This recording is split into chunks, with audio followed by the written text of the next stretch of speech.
Sully, no pressure. No pressure, but it's tough to follow that.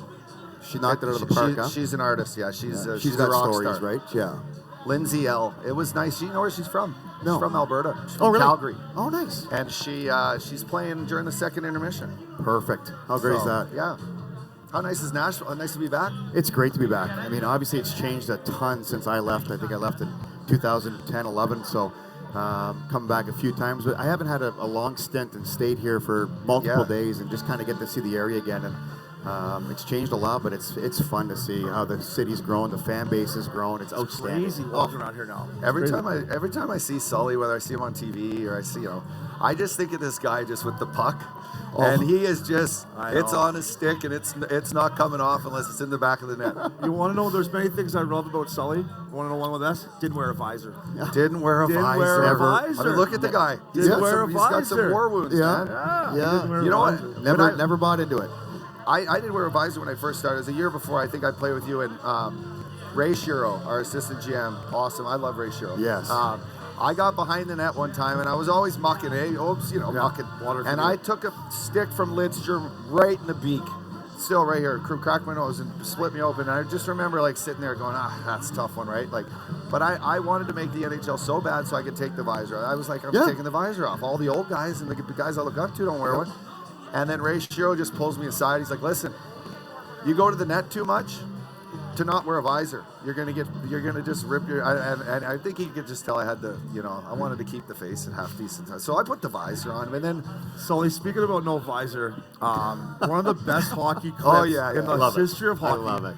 Is I'll let you tell us, but when you got hit with the nose with the puck in Chicago in the nose, you tell the story because it's one of the best clips I've ever seen. Yeah, I was just heading in on the forecheck, and I think it was Alex Tanguay kind of grabbed the puck and he was icing it. We were on the power play, and he was going to try to ice it down, and this stick clipped me in the nose and just gushing pretty good out of the nose, and making my way back to the bench. Trainer comes running out, right? Make sure there's no blood on the jersey. Probably not worried about me. He's more worried about his jersey getting some blood on it.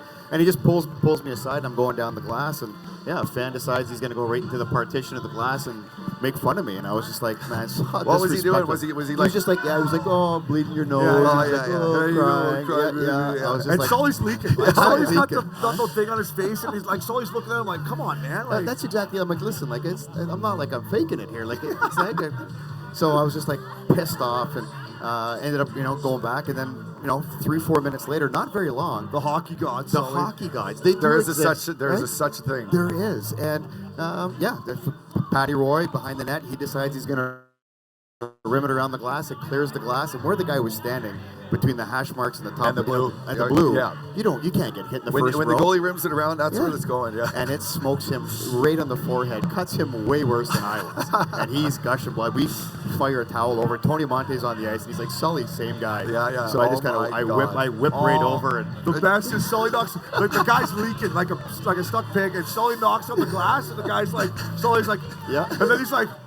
Yeah. I mean, we're going to put it up our... It's the greatest clip. It's one of the greatest clips.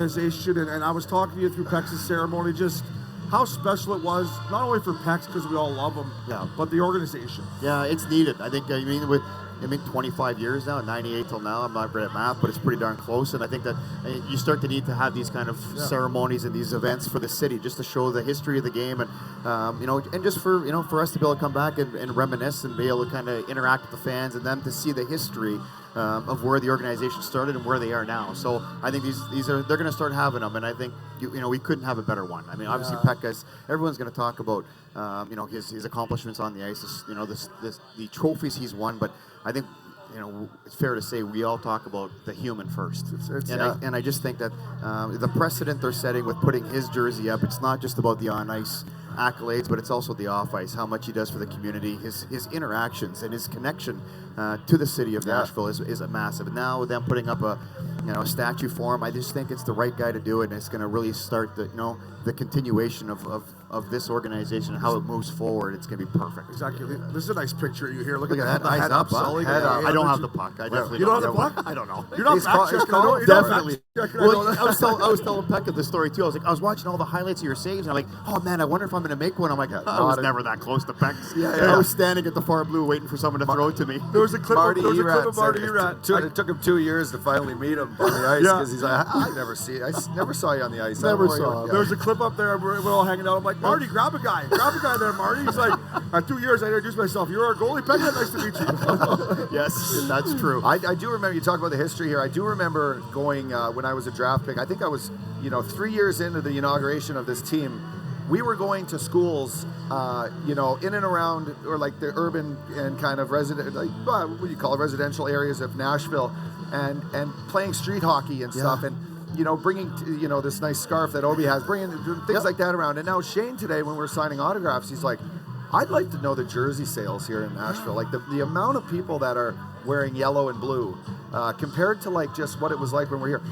Kids, adults. I saw some people that they were like, you were the first player I ever got to sign my jersey, right? So the history here has now led to them having stadium series games, them having one of the biggest entertainment cities on the planet, and fully just engaging with their fans. It's amazing. It is. You know what? And I think it goes back to grassroots. I think the Preds did it right. They went straight down to youth hockey. They went and took it. So it's generational, right? So now it's parents bringing their kids now. So that's what you're saying is like all these kids that grew up watching myself play in the 98 team, and when they first started, now they're bringing their kids, and now it's another set of season ticket holders. Like when we first came here, there was that's right. Yeah, right? You started. I forgot.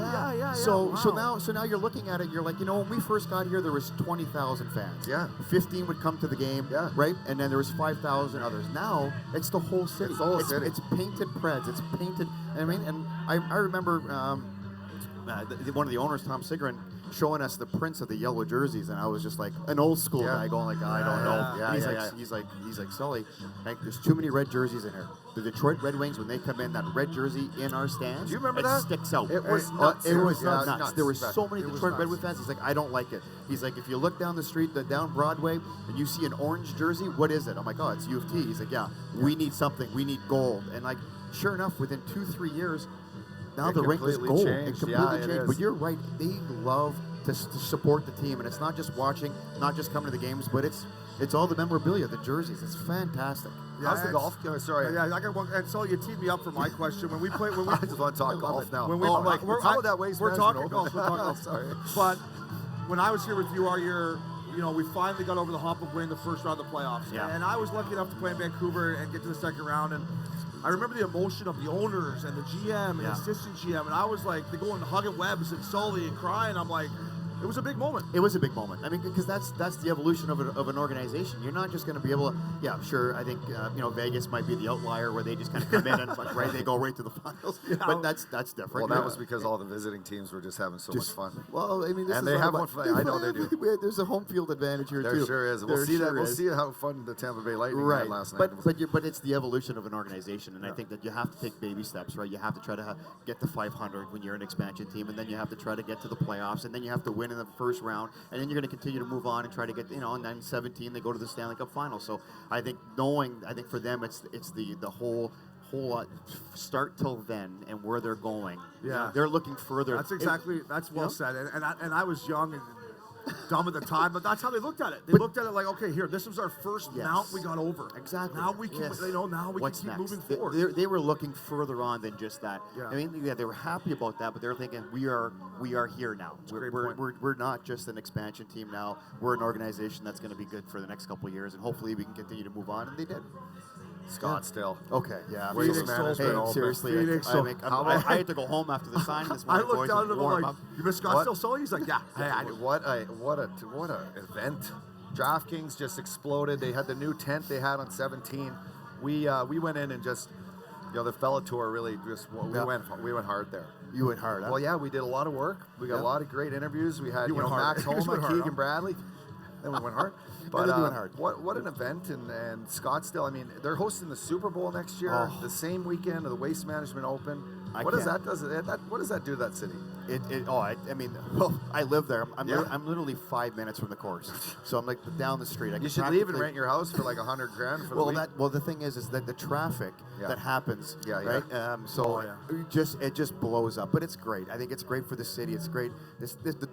I was just telling you that I went there, and I think I got there in 13, and I went to the first tournament. I went in 17 again, but every time you go, there's a new tent. There's a new deck on another tent, right? Like it's just massive. Yeah. And there's how many people are in there? You barely watch any golf. It's just a huge party. It's just a massive party. We sit there, you go with a bunch of friends, you have some drinks. You're like, oh, someone's walking by. Who's that? Watch a putt. Yeah. Keep moving along and just enjoy yourself. So. They've done a great job. Yeah, we had Keegan and Max, the boys on, and Brendan Steele talking about it, and I think it was Keegan that said, he's like, it's not for everyone. Either guys come here one time and they never come back again. I agree. Or they embrace it and enjoy it. Yeah, I think it's great for the game. I do too. I think it does show a lighter side. You know what I mean? And I don't think they'd want to do it every week. I think they do like the silence of it sometimes. But there's a humming. Like there's that. I'm lucky enough to go to the Masters, and it's like church, right? Like nobody says a word except unless there's a big putt. You're not throwing a ball of beer on the green at Augusta. You're not shaking. You're not throwing a ball of beer. No, you're not throwing balls. They're not serving drinks with the old, exactly.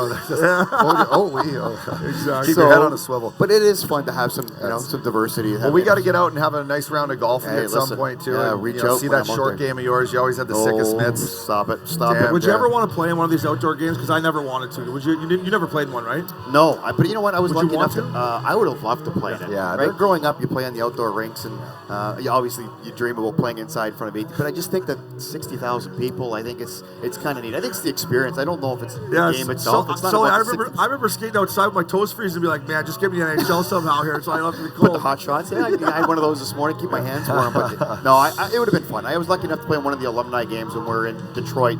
So we played Toronto versus Detroit. That was an experience, but I never got the chance to do it. But I'm sure these players will all soak it in and have some fun. Yeah, I wanted to ask you about the Leafs real quick too, because I remember you playing there, and there's big expectations for them now. And as you talk about good alumni, I mean, there's not a better alumni than Toronto Maple Leafs. It must have been a great feeling for you to put that sweater on, right? Yeah, it is. I mean, obviously being from Timmins, Ontario, just down the street. Old man loved the Leafs, eh? Old man loved the Leafs. My old man loved the Leafs. Yeah, so it was great, but it comes with a cost. It's not easy, right? Like so now you get to relish it, and you're always going to be an alumni. But when you're in the moment, there's a lot of expectations, there's a lot of pressure. It's like hitting a tee shot on 16 at the Waste Management Open. I bet you those guys. Yeah, exactly. Every single day. Like I love the guys that say like, I don't read the articles, I don't listen to the radio shows. Yeah, it's bullshit. I mean, I played totally. Like you are reading everything. You're highlighting who's the writer that wrote something bad about you. You can't get away from it. So that's the hard part is for playing in that market is just stepping away from it to be able to decompress and just take a minute to yourself. You always have to be on walking down the street in a restaurant. Like it's a great point. You get into the great best bars. I'm sure you boys did it too. Like just dropping your name, but it does come with a price. So it's hard, but it's and I had that a little bit in Vancouver. Yeah. And we talked about Freddie Anderson this year, and we love Freddie, and I had a feeling like when he went to Carolina and just kind of got out of that bubble of Toronto and media, and now he's flourishing. So it's a good and bad, like you say. Same as in Vancouver. Lucky we were good in Vancouver. Like, if you're on a bad team in Canada, get me out of there. Get me out of there. Well, yeah, it's just so much pressure. So, all right, Sully. Well, hey, thank you. We appreciate you, Sully. you stopping by. We're gonna see you over at the match and have a pint with you. Absolutely. Let's tee it up sometime too. Hey, give me a show when you get in town. Love to take you guys out. Thank you, Sully. We appreciate it. All the best. All right, man. Thanks for having me on, guys. Thank you.